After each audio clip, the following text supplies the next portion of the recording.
Hello everyone.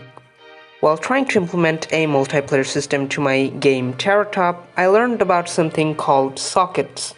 I found them very interesting, so I wanted to learn more, which led me to program this, VoidChat. VoidChat is a very basic terminal chat application. It works like this. Someone hosts the server, then assign a max client limit to it. After it is hosted, multiple clients can connect to it using its IP address. When a client sends a message, the server receives it and echoes back the message to all connected clients. That is how it basically works. To use it, first you have to clone the repository. Then open the folder and compile the program using make.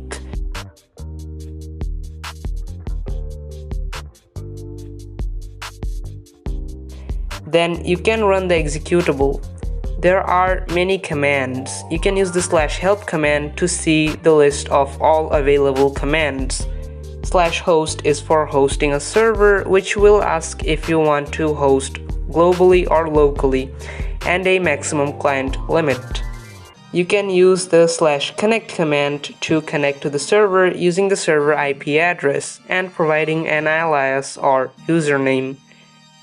You can exit the chat using the /exit command and quit the program using the /quit command.